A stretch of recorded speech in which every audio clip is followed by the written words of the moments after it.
Something that you'll notice in your bulletin, because you read it diligently, is there's going to be a home blessing for today, this weekend, for the Feast of the Epiphany. And there's a tradition of writing the first half of the year plus C plus M plus B plus the end of the year. And that's a tradition that comes from these wise men coming to see Jesus on this feast. Epiphany means manifestation. And the manifestation that's going on here is Jesus is manifesting to the Gentiles, to most of us who are not of Jewish descendants. And so the fact that these magi entered into where Jesus was born, so Jesus now can enter into our own homes as you do these blessings over your homes. And one of the noticeable things that these magi did is when they met Jesus, they brought him these gifts, gold, frankincense, and myrrh. And maybe you've heard this, but oftentimes those gifts represent something. Gold for a king, frankincense for a god, because usually we use incense on special feast days and things, and myrrh for his burial, because even from his birth, we're already focused on the cross. And so as the Magi bring these very intentional gifts to the Lord, it might be worth looking into our own hearts and asking, what am I willing to bring to Christ?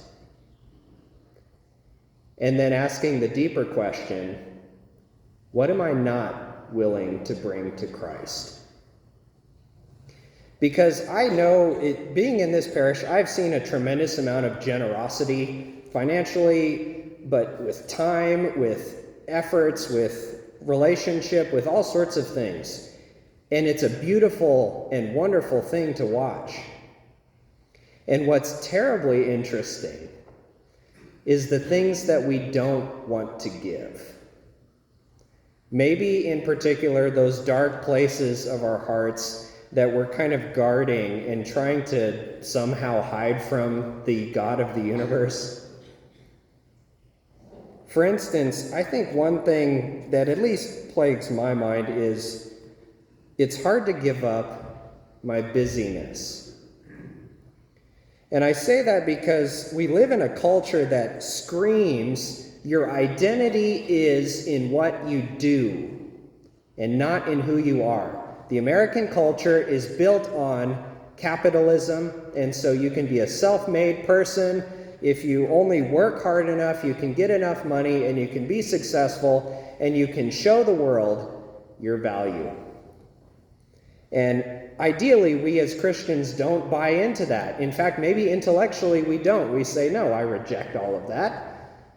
But my goodness, if you hear it enough, you start to believe it in your heart. And so maybe that's just one possibility of an invitation, of a place to look at whatever that difficult spot in your heart is that you don't want to give over to this baby God King who's willing to die for you. Wherever there is tension, wherever you feel like if you want to kind of hide yourself, that's the place that Christ wants to be more desperately than any place else. He wants to be with you in your goodness and in your generosity, absolutely. In your time and your talent and your treasure and all the rest that you're willing to give for the sake of your brothers and sisters in the church.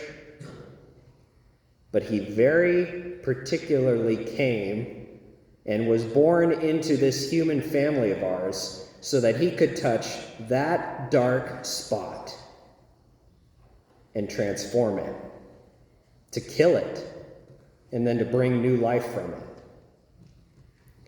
So wherever that darkness is, I want to invite you that if you don't have gold, frankincense, and myrrh to offer this baby king like the Gentile kings did, he wants that even more, that dark spot in your heart. Don't be afraid to go there in prayer and to let him transform that into the most precious gift that you can give him.